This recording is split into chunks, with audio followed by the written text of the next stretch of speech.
એમાં મુનાભાઈ કામળિયા, જિલ્લા પંચાયત મુનાભાઈ કામળિયા, હા જિલ્લા પંચાયતની ગ્રાન્ટમાંથી આપણે મુનાભાઈ કામળિયા તરફથી 5 લાખ રૂપિયા આવે, જોરદાર તાળીઓથી આપણે વધાવીએ. ગ્રાન્ટમાંથી આપે છે પોતે. અને એક્ટિવિટી ગ્રાન્ટ એમાંથી પણ 5 લાખ રૂપિયા આવે છે, જોરદાર તાળીઓથી આપણે વધાવી. મારા ગુરુ મહારાજ મુક્તાનંદજી બાપુ ચાપડા એમણે એક વાત સારી કરી છે અને હું ઘણી જગ્યાએ કહું છું, જેટલું અપાય એટલું આપવું આપણે સારું થતું હોય ત્યાં, ન અપાય તો આપતા હોય ને બીકતા હોય એ બહુ મોટી વાત છે. હા, જે દેતા હોય અથવા સેવા કરતા હોય એના મુગણું આવે કે ના ના અમે કરીએ છીએ, એનો એક આનંદ હોય છે. હા, અનુમોદના તો થવી જોઈએ. એટલે એક્ટિવિટી ગ્રાન્ટ એમના તરફથી 5 લાખ રૂપિયા અને જિલ્લા પંચાયતના પ્રમુખ શ્રી મૂળજીભાઈ એમના તરફથી પણ 5 લાખ રૂપિયા આવે છે. ખૂબ ખૂબ ધન્યવાદ. અને માતાજી કમળાઈ માતાજીના, હા બરોબર છે, સીએમ વાઘેલા, અહીંયા સીએમ વાઘેલા પધાર્યા છે પાણીયાળીથી, એમના તરફથી 51,000 રૂપિયા આવે છે. આ બધાનો ખૂબ ખૂબ આભાર. અને જગદંબા બધાને ખૂબ આપે એટલે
એક વાતાવરણ ઊભું કર્યું છે. અહીંયા માણસને આવવાનું મન થાય, આવી તેમ થાય દિવસે આવવું જોઈએ અહીંયા.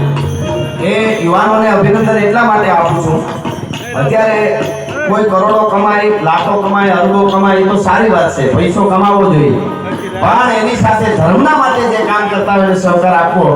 આપણા ઉપર ચારે બાજુથી આમથી ઘણા બધા સનાતન ઉપર ઘા કરે છે.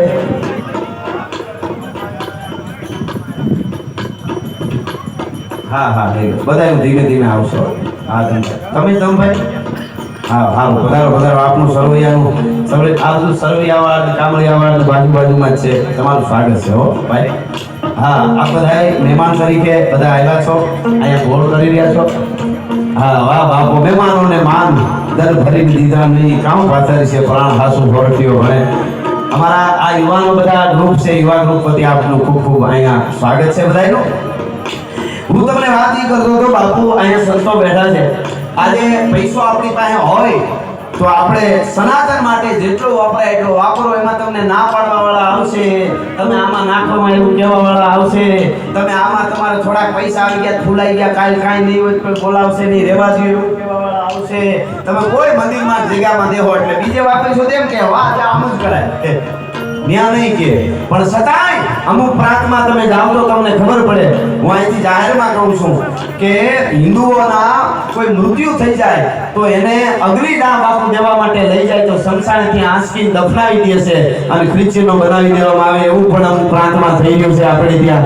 એ ન થાય એના માટે આ ધર્મના થાંભલા જે આ સંતો છે એની હારે ઊભીના યુવાધન કામ કરે છે, એનો આનંદ અહીંયાથી વ્યક્ત કરું છું. જેટલું અપાય એટલું ધર્મ માટે આપું.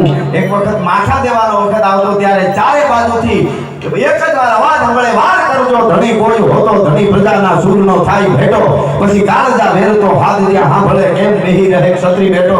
હું અહીંયાથી ગૌરવ સાથે વાત કરું છું.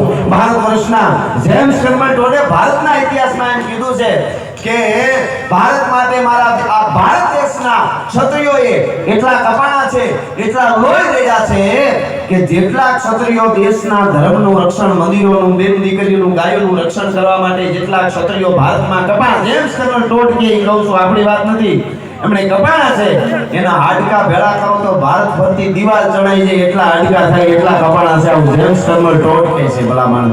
તો એ હવે કાંઈ નથી કરવું પડે. હવે આ જોગમાં એ આપણા ઉપર હાવામાં ફળા છે, ફેરા છે, એટલે આપણે પૈસા જ દેવા પડે છે. અને એક થઈ અને પૈસા થઈ હારી રીતે છેલ્લે સુધી આ ડાયરો સાંભળીને બધાય કલાકારો એ પણ એક મોટો ફાળો છે. અને પછી ગયા પછી એવું ન કહી કે આમાં થોડું અવળું હતું, આ વ્યવસ્થા આમ હતી એમ નહીં, આહા અદ્ભુત વ્યવસ્થા હો ભાઈ. એટલે એનું વળતર છે, એ વળતર છે એનું.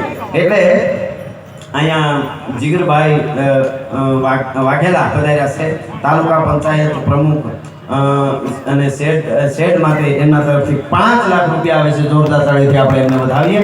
માતાજી માં કમળાએ કમલાક્ષની ખૂબ એને આપે, જોગમાયા એને ખૂબ આપે. મને વધારે નહીં પણ માં બેઠી છે અહીંયા, જે કમળ ઉપર સવારી થવા વાળી બેઠી છે ને, આપણા એ હાદાઈથી આપણે માં કમળાએ કહી છે. આ તો બ્રહ્માંડ ભાંડોતરી છે, જગદંબા છે. હા, અમી હલાહલ મત ભરી શ્વેત શ્યામ રતનાર, જીત મરદ ઝુકી ઝુકી યહી ચિતબત એકવાર. બાળકો જે રમત રમતા હોય, બાળકો રમત રમતા હોય જે ચિતવે ઈ મરી જાય. આપણે રમવામાં કાકરી જે ચિતવી કે આ કાકરી મરી ગઈ, એમ બેઠી બેઠી બ્રહ્માંડ આખામાં ઈ બેઠી બેઠી ચિતવે જીવી જાય, ચિતવે મરી જાય. જીત મરદ ઝુકી ઝુકી વહી ચિતબત એકવાર. એવી જાગતી જ્યોત બેઠી છે અને ઈ જગદંબાના સાનિધ્યમાં, ઈ માના સાનિધ્યમાં આજ આપણે મેં કીધું એમ ધન જ દેવું પડે. એક વખત હતો જ્યારે શમશીર હાથમાં લઈ અને ઉતરવું પડતું હતું, તેથી આ દેશના યુવાનોએ તલવારો પણ ખેંચી અને યુદ્ધમાં ઉતરીને એમ કે એવા ધીંગાણા કર્યા છે કે ગાડા હુકર હટીલા જોત ભેરણીની જાન ગાજે.